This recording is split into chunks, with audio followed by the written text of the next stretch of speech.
Good afternoon to you. My name is Herman Chow. I am a portrait and personal branding photographer, and I live in the Netherlands. Today, I have a brand new topic, the art of pitching, and I have the pleasure to invite my guest, Mr. Martin Barnes, all the way from the UK to give us some insights on pitching. Hey, Martin. Hey, Herman, how are you? Ni hao. Ni hao. Ni hao. Well, I use Chinese because I know you have lived in Beijing for several years. Yep. I lived in Beijing for 16 years. Wow, 16 years. Yeah. So shall we speak Mandarin? 可以。可以，还可以一点点。还可以，一点点。Okay. 没问题。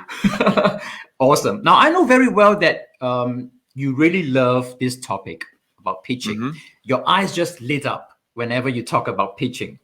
And earlier, I saw one of your posts on LinkedIn that you're seriously looking forward to this conversation.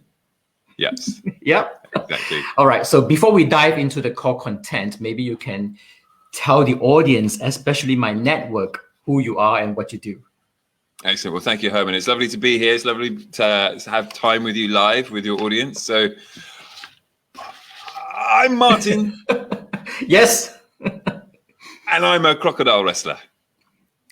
What's that actually? What's a crocodile wrestler? A crocodile wrestler is what it feels like being the father of 3.5-year-old twins. So I am super lucky. I have two beautiful twin daughters, and it feels like crocodile wrestling. From the moment they wake up and jump on our bed in the morning, daddy, daddy, daddy, when we finally get them back to sleep, it is wrestling crocodiles. That's what it feels like, and I love it. And when I'm not wrestling crocodiles, I'm a pitch coach. So I help you pitch to catch attention and then start telling your stories when you know that your audience is listening and they're tuned in. And so I help you enjoy pitching because life's a pitch. With a letter P. With a P. You got to be super careful. Yes. So the first question to you is, should everyone learn the art of pitching? We know the art of pitching. We have been pitching forever. And I see that in my daughters. The reason I sort of, I wanted to find a way to talk about being a father without talking about my kids directly. And so when I tell people I'm a crocodile wrestler, I'm pitching to you, but I'm not pitching to tell you what I do. I'm pitching to make sure that you're focused on the moment that we're about to have. Because I'm saying something completely unexpected. And it's fun, and it's a bit confusing, but it's not threatening. And it makes people lean forward and they go, what? And they raise their eyebrows and they smile and they're like, tell me more. And then I know that I have your attention, and then I'm just pulling you in, and then I can talk about pitching. And I watch my daughters do this. Like, they tell me, oh, daddy, I want to wear my swimming trunks to school. And I'm like, well, you can't wear your swimming trunks to school. And then they give me a reason why they should. So they're pitching to me. Or they're saying, can I have another cookie? Or can I watch some more TV? They're pitching. And life's a pitch. Everything in life is a pitch. You're trying to communicate an idea to other people in a way that is persuasive, but without being threatening, and is hoping to get people to do what you would like to do. And our common understanding of pitch is maybe from TV with Dragon's Den and Shark's Tank and The Apprentice and all these sort of dramatic TV shows. Whereas actually, if you're going to talk to your partner and say, what should we have for dinner? I would like to have spicy food. I would like to have pizza. You're pitching. What are we going to watch on Netflix? What are we going to do at the weekend? Will you give me money for my business? Can I sell you a product? Everything's a pitch. And we are in total control of how we pitch. And I want people to understand that, yes, you should be comfortable pitching, because if you want to be successful in life, and that means making other people successful, then you have to pitch to them. Yeah, pitching is communication. We are pitching every day without us knowing it, actually. Yeah. And it's sort of basically who am I pitching to? Who is my audience? And then what are my goals as the presenter, as the pitcher? What do I want to achieve? Is it I need to sell you something? Is it I need you to think in a certain way? Or is it I would like to do something with you together? They're all pitches. It's not easy. No. That's why we have you as the coach. Well, as we're finding out, life is not easy. And, you know, I first started talking to somebody a couple of years ago, maybe 5 years ago. And I had a very good friend, and she's a mindfulness coach, and she's a yoga teacher. And I went to speak to her because I felt a bit directionless. And I remember her saying one day, well, I talked to my coach about that. Mm-hmm. And I went, hang on a minute, you're my coach, but my coach shouldn't have a coach, because a coach should have it all figured out, right? And then I was a bit like, well, no, everybody needs someone to talk to. And like whatever our expertise happen to be, so photography or pitching or cooking or business or accounting or whatever it might be, everybody needs to talk to somebody else. Mm-hmm. So I've decided to really focus on pitching, and I need help from other people to do things which are quite similar but a little bit different. And so it is something that everybody needs to enjoy, because as soon as you enjoy it, you get better at it. Yeah, I totally agree. I have to say hello to Reka. Hey, she's Reka, yes. Watching, and she has asked you a question. Would you say pitching is the art of persuasion? Yes, I think it is 100%. So persuasion is like, I would like you to do something, and I don't want to manipulate you or force you or coerce you, but I would like it to be part of your idea as well. And I think I've always mentioned that a pitch needs to turn into a conversation. Yeah. Because otherwise somebody is just talking at somebody else, and we don't like that. So the whole goal of my pitch is to listen to what you think, and then let me tell you what I think, and backwards and forwards, backwards and forwards. And then persuasion is sort of saying, hey, why don't you have a stake of ownership in the outcome? Mm-hmm. I hope that answers Reka's question. Yeah. And we have Marie France in Paris. She says, hi, just popped during my break. Love what you both are sharing here. Hello, Marie France. And then we have Rafati here from India. So we have some viewers watching us. Now, excellent. When it comes to pitching, why does our voice start to tremble when we go on stage? What happens? Because we're not ready. We're nervous, and we have anxiety, and where does the fear come from? In here. Here. It's all in here. All in here. The mindset. The mindset. It's our own. It's our own expectations to do perfectly in a situation that cannot possibly be perfect. Mm-hmm. And it's the idea of having an audience judging us, because the audience is not active in the conversation. So all they can do is sit and observe and judge.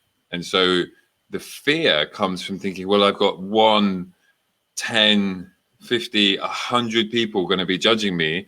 What are they all going to be thinking? And how am I going to be perfect? And I don't, and we start like stack all of this fear. But I think it's a really interesting question. And I would like to throw it back to you as a photographer, because what you're doing is a silent one frame pitch with your photography for your clients. Mm-hmm. Partly. Yeah. So their headshot is a pitch.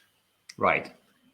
And what we're just talking about is like, why do people fear? It's like, also, why do people fear to stand on stage with makeup on a set with lights and a camera, look into the eye of a lens, and then be having a photograph taken? There's a lot of personal conversations happening, because you show on LinkedIn and other platforms how you have the before and the after, and the transformation you take people through. So they go from being, oh, I'm just me, to, oh my God, don't I look amazing?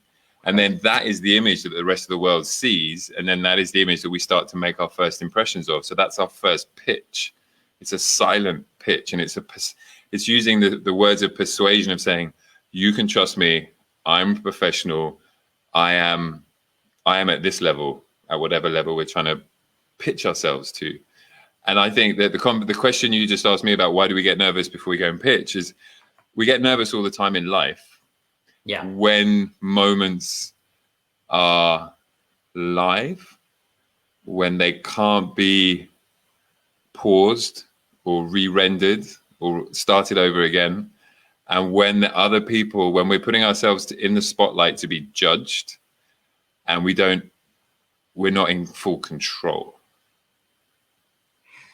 Very interesting you mentioned about people judging you. That's what you're thinking about. So that means you're worried about the judgment rather than how you're going to present.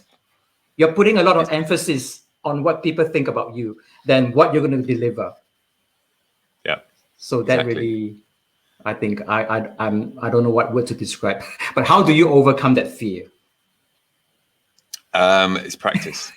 Practice. That's what I say. Yeah. Practice many times a day before the presentation. It's insanely annoying, and it's not glamorous, and it's not easy, and it's not quick, but it's practice. It's I lived in China for 16 years, and I cannot speak professional Chinese because I didn't practice. That's it. I didn't spend the time to practice Chinese. I got to a certain level, but I didn't push through to go professional speaker. So I just didn't practice. And what excuses do I have? I was not interested. I was lazy. I was distracted. I was doing other things, And with public speaking, the more you practice, the better it gets, because you overcome these initial self-conscious feelings. And what you said is really interesting, because we're spending more time worrying about what we think other people are thinking about us, rather than focusing on what am I projecting, which is actually going to influence what people think about me more effectively. So if I used all of my energy to smile and perform and to deliver and to have energy, people are going to go, wow, this person's amazing. But if I'm using the lion's share of my energy going, oh God, what are they thinking? Oh no, oh, what did I just do? Oh dear, am I, then they're going to be like, wow, this person's really nervous. And your fear accentuates the result that you fear more. So you're actually making it worse. That's quite a complicated way I'm just thinking about this out loud for the first time, but I'd say to people, we need to get you from feeling anxious to having anticipation. Because when you're having anticipation, you're looking forward to the moment because you know it's going to be great. When you're anxious, you're like, oh, you're thinking the worst is going to happen. It is very common to get nervous when we present, even to colleagues in the office. You as a pitching coach, do you get nervous when you present? Oh, yeah. Yeah. Well, I do. I get nervous as well, even though I do a lot of videos, I talk in front of people, but we have a way to overcome that nerves before we go on stage. And that's something we have to learn. Yeah. And it is not easy. Nothing is easy in life. Exactly. I mean, it's all about rituals and habits. So the more familiar you can become with the lead up to a presentation, the more comfortable you are, because it's all a known moment. Right. So for example, it's like we had our call started 14 minutes ago. So I got into my space an hour before our call, and I just did some simple things. And then I sort of had a shave, brushed my hair, put a jumper on, got my light set up, laptop, battery, microphone. Okay, we checked in 10 minutes before we were going to check in. And so all of those things make me more confident that everything's going to be fine. If I have a situation where I'm being a dad 5 minutes before I'm on the call with you, my preparation time is condensed, Loads of things could go wrong, and that makes me feel anxious. So I learned through lots of mistakes that you have to really defend your attention before the pitch or the public speaking to make sure that you are the most comfortable that you can be, to then make sure that your performance is the best it can be. Am I right to say that we should not underestimate the preparation time? Bingo. That's the quickest way of saying it. Bingo. Okay. Yeah. I'm trying to centralize myself. Okay, let's look at some of the comments from the audience. Reka, what did she write? I find myself, I'm most afraid when I see people as others and not as possible partners, because then I'm focused on perfection and what people think. Yeah. Exactly. Next one would be from Marie France. What difference is there between influence and persuasion? Is this something you want to? Influence is not always conscious. Yeah. Oh, that's a good question, Marie France. Thank Yeah, you. very good. Persuasion and influence. Like I can only talk from personal. I'm sure I might get this wrong, but I think they're very similar. And it might be what kind of touch do you have on it? So persuasion is persuasion moving somebody from one opinion to another. So I'm going to persuade you that blue is better than red, for example. And I'm going to make an argument for why that is the case. And I'm going to move you from being over here to over here. I'm going to persuade you. Whereas influence is you're going to look at me and you're going to like what I do and you're going to align with me because it makes you feel good. So, for example, social media influencers, they can influence from a distance, but the things that they share and the things that they align with attracts other people to make the same alignment value judgments. So, for example, all the Instagram people, the models, for example, they take a picture by the beach and they're influencing other people to say, this is the sort of life that you should have because that makes you cool. Whereas persuasion is saying, hey, you might like red, but I'm going to tell you why blue is actually better. And if I'm very good at persuading, I'll move you from where you are to where I want you to be. I don't know. Does that make sense? Is that right? You are good. You are very good, Mr. Martin Barnes. I hope that answers Marie France's question. I have to say hello to Michelle Moore as well. She says, hi, hey, Herman and Martin. So I want to, I've observed a lot of people when they pitch. One of the mistakes that, I've noticed is they come to the stage and they start to say, oh, I'm so sorry. I haven't prepared anything. They start to freak out. Do you think they should do something like this at the start of a presentation? No, that's the worst thing you could do. You are devaluing yourself, your credibility. You're devaluing everything. You're telling the audience, I haven't bothered to prepare for this. So anything could happen. And what are you doing here? And like the audience is sort of saying, well, I've made time for you. And I should be doing other things. And now you told me that you're not ready. So why am I giving you time I will never get back to listen to your unpreparedness? Exactly. It's the worst thing. It's the worst thing. And also in a public speaking event, people should just come in and start saying something instantly interesting. They should start like an Olympic sprinter. Just to hook the audience. Just straight in. Because if somebody's giving you attention, they kind of know who you are because they've read the flyer, they've been told to come, they've heard about you before. So don't start sort of going, I'm Martin and I'm from England and I'm 44 and I'm this and I'm that. And blah. It's like, I could get that from anywhere. I want to know why you're here right now with Herman. And we jumped into that real quick. And you do need a little intro, but you need to start as fast as possible and just get to the dessert, because people don't want to sit through the bread rolls and the breadsticks and the soup. they want to have the dessert straight away. So you go in and you get to the dessert straight away, and you don't have to tell your stories in a chronological order. You don't have to start at the beginning. Just because that's where it started, that's often where it's most boring. And your audience is sort of going, well, if you don't get interesting in the next 2 or 3 minutes, I'm just going to click out and I'm going to go and do something else. So you have to come on strong. Especially those events that your audience pay to come and watch you and listen to you. And then when you start saying, oh, I did not prepare, I don't know what to say.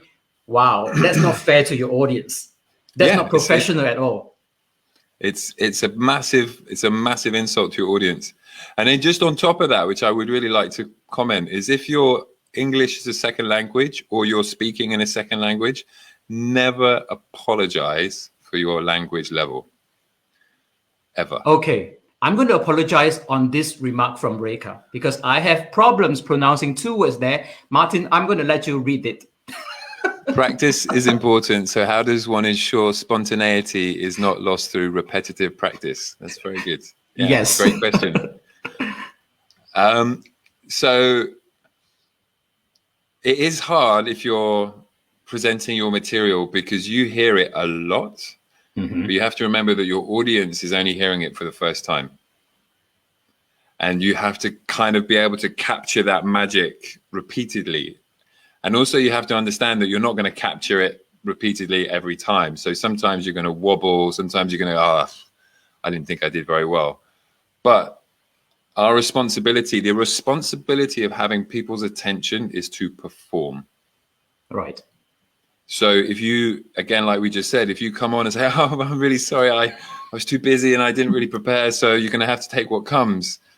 That you're not being responsible there to your audience. And again, it's like if you've got 10 people on a stream, you've got 50 people in a room, you've got 1,000 people in a room, 10,000 people on a stream, you have to perform because you're getting all of their attention. And one trick is to always change what you're going to say a little bit. So part of my ritual for presenting is every time I'm getting if I'm using slides, every time I get my slides ready, I will go in and just reshuffle them a little bit, because I think about the audience I have today is different than the audience I had yesterday. And so I just want to shuffle them a little bit. And then also I just want to have a tiny element of controlled unexpectedness for me. So every time I click a slide, I'm not 100% sure what I'm going to see next.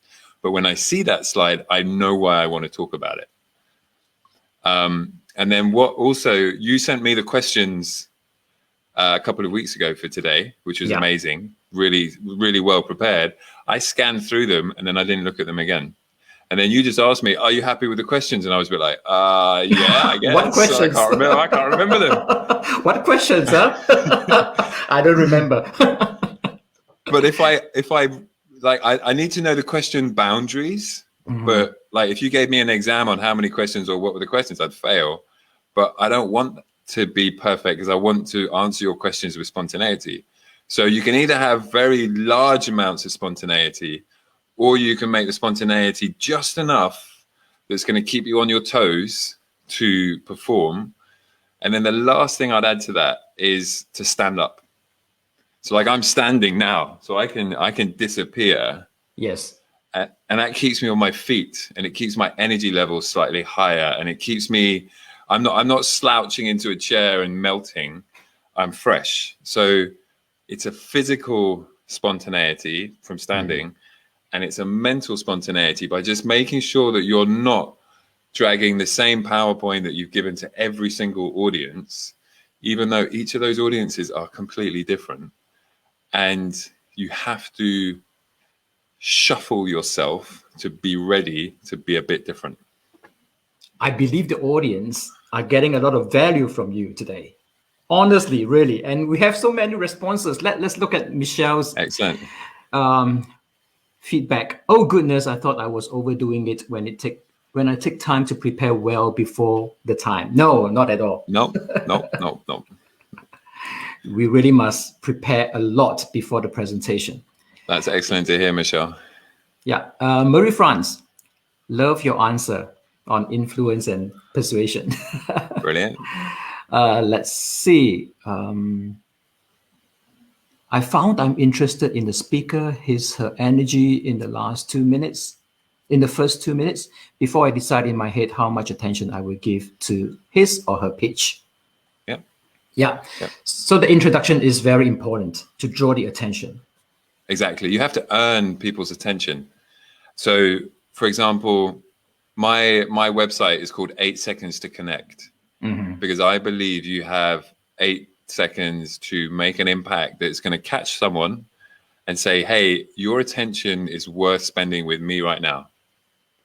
And if I take a long time to get there, and the fact that your smartphone is not further than this far away from your face right now. So if anybody looks around them, they can see their smartphone instantly, which means you have the world's brain at the end of your hand. So if you're not interested right now, you can go and find what you're interested in instantly. So I'm competing with the internet. So if I am boring, then I'm going to lose big time, because I can't compete with the world's knowledge. And so we have to come in, and it's not a case of what is it that I'm saying, it's how I'm saying it. So again, it's like information is not the problem right now because we have the internet. But how is the information delivered? How does it make me feel? How will I remember it? How will I take it forward? And for anybody who's presenting, we control 3 things. We control what we say, we control how we say it, and we control what it looks like when we say what we're saying. So, for example, message, performance, and slide design. But like right now, I don't have any slides, but you can see sketches of my crocodiles. Yeah. So there's my 2 daughters, Zoe and Eve. With the pink cheeks. With the pink cheeks, yeah. And so I've designed my space right now. And then we look at your space, and it's designed intentionally with color, symmetry, reflection, culture, lighting. You've made choices, and we have designed how people are seeing us. So what I'm saying, how I'm saying it, and what I look like as I say it, those are the 3 things that we control in any pitch. And sometimes you're just in your environment, you're talking to your partner or you're talking to your kids, so that really drops down. But then the tone of voice that you can use. So I've noticed how if I change the tone of my voice, I can my daughters can get super upset if they think that I'm angry when I'm answering their question. And it just is a slight raise of tonality and a shortness of words, and I'm patient, my patience is running out, and you can see them, and they're like that. And then that it's almost, I think there's some kind of statistic, like the way that you say things is way more powerful than actually what you say. So the factual information that you share has a tiny amount of influence compared to the way that it's performed and delivered, which is crazy. So it is advisable to use different tonalities in our pitch and not just one monotone throughout. Yeah, exactly. It's you need to be intentional, and you need to intentionally go up, and you need to intentionally go down, and you need to create contrast.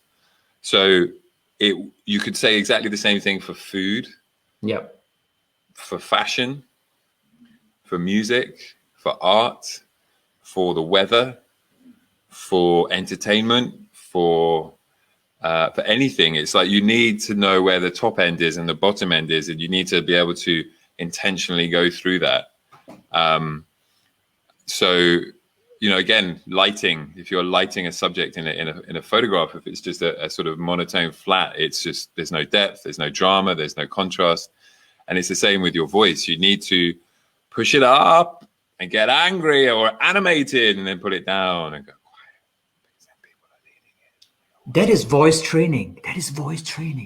Yes. Yeah. Yes. Yeah. And I have a friend that I think you should do a live with called Jimmy Cannon, who is really focused on getting people's voice. He's a jazz singer and a musician, and the way that he talks about voice is unbelievable. Mm-hmm. So he could be an amazing next guest. Okay, I'm going to ask you for his name later on. Yeah, we are learning so much from you. And Martin, what are your thoughts about outfits when you present? Is that important? Exact, 100%, 100%. I used to not shave, not really take care of my appearance, not comb my hair, not really worry about what I looked like, because I felt that the work that I produced spoke for me, and that my work that people shouldn't judge me, they should judge my work. I was so wrong. So many wasted years of not just doing simple things, and almost like, I suppose I grew up in the grunge era, and I really related to the art school scene, and I liked the scruffy, like the sort of surfer not caring skate thing. And that was okay, I suppose, when I was a teenager, but I still thought like that through my 30s. And then it's only recently that I've started to sort of shave more regularly, take care of my appearance, be intentional and be in control, so that I'm not just wearing the same old grubby black t-shirt that's got, the evidence of being a father on it, or, just scruffy stuff. And I'm by no means a high-level fashion person, but I'm better than I was a couple of years ago. And it is part of the package. It's part of that first impression. And again, people will analyze you up and down very quickly and they'll make what do they call it? Blink decisions or snap decisions. And then they'll start to put you in boxes that you then have to work really hard to get out of. And so, I think being a smart, intentional, professional speaker is always the safe place to go, because you can shock people with your ideas, you can shock people with your performance, you can shock people with your tonality. You don't want them to make judgments based on the fact that you've got old trainers on, ripped jeans, and a scruffy black t-shirt, because they're just going, oh, what is this? Why am I listening to this? Unless I happen to be like Johnny Depp or someone who, plays it up to be that's a role that he's playing. So all that to say, being intentional, confident and comfortable, I think is the key. Awesome. Let's look at Marie France's feedback. 100% on the how. People will actually remember how the message was delivered than the message itself. Only a few percentage will remain. Right, Martin? Yes, exactly. I'm not exactly sure the statistic, because it's quite hard to interpret, but rule of thumb is basically the way you say it is way more important than what you're actually saying. But when you get the two together, it's really powerful. But if you start to skew them, it can also be quite powerful. But it gets quite confusing. There's a lot more clever people that have analyzed this stuff more than me. Yeah, I think if you have a very good content, but you do not have the skills of delivering it, it makes no sense. It can't deliver that epic moment to the audience. Exactly. So there's a lot to learn on how you present yourself to the audience. Yeah. Michelle says appearance does matter. For me, it's like food presentation. That's a fantastic analogy. If the food looks a bit, we just don't want to eat it. It's the same. Yeah, Marie France, 100% on outfit, Herman. You know me, yes. But you know what? If you want to wear a black t-shirt, you can, if that's your personal brand. As long as you look presentable and professional. As long as it's considered and it's designed and it's part of the whole package, 100%. Yeah. I did that for a long time, and then I sort of realized that it actually probably wasn't.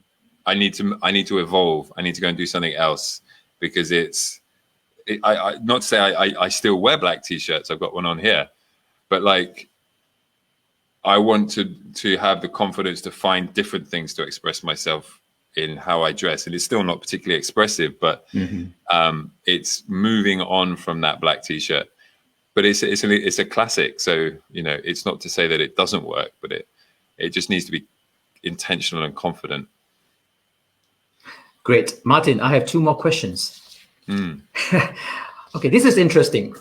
How do you prepare and decide what to present when you have no clue who have been invited to come to the event to listen or to watch you? It's a good question. Yep. Again, it's like attention is a non-refundable asset.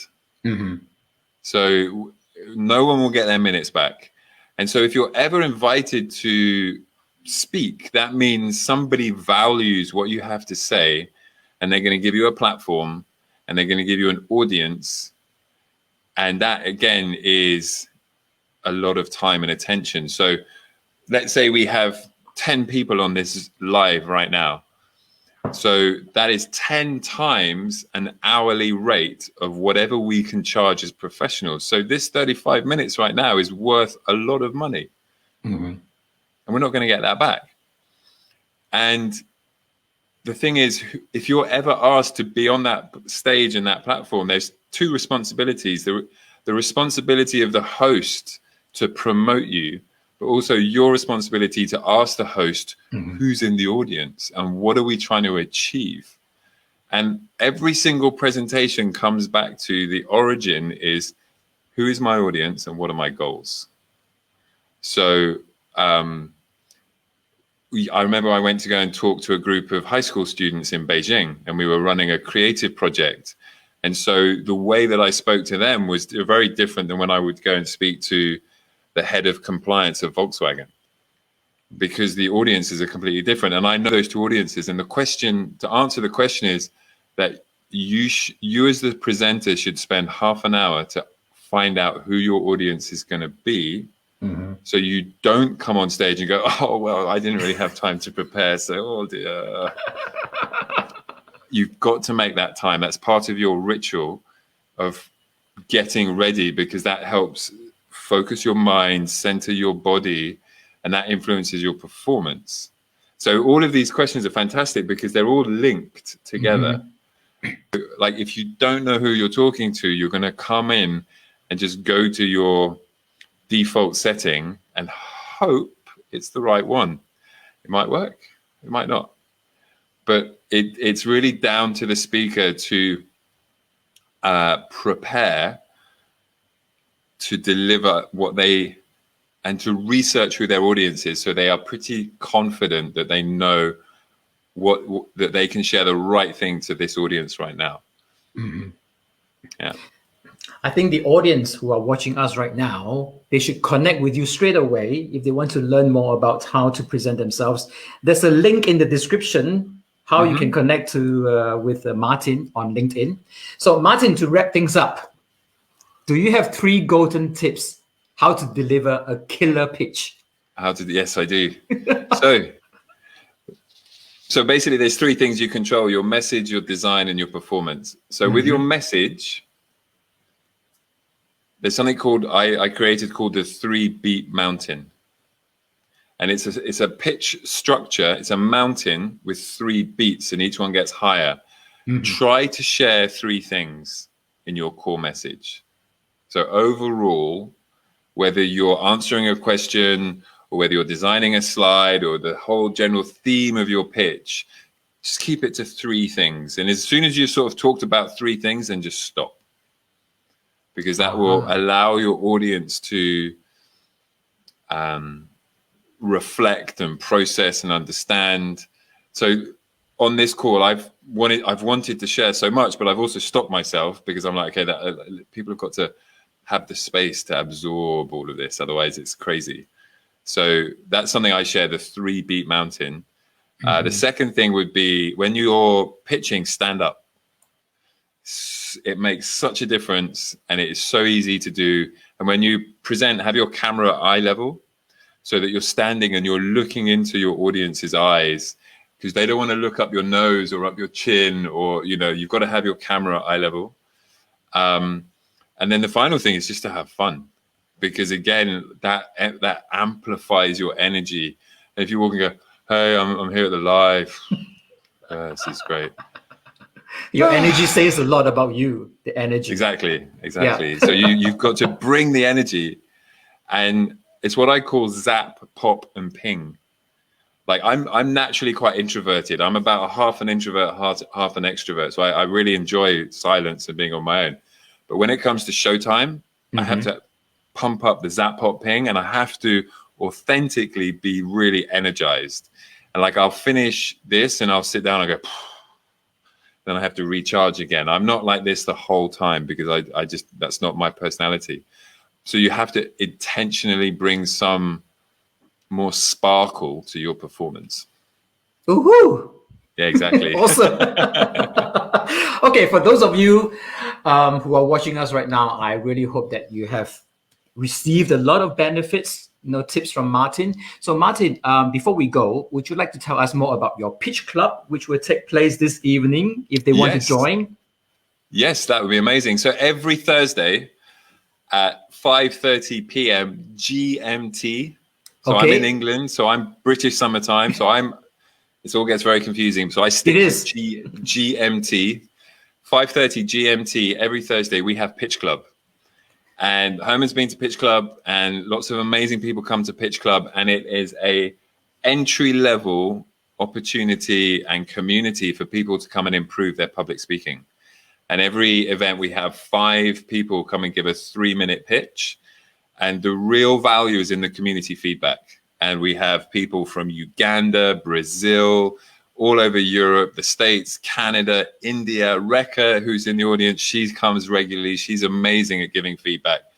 And if you have any upcoming presentations, interviews, pitches, and you want to have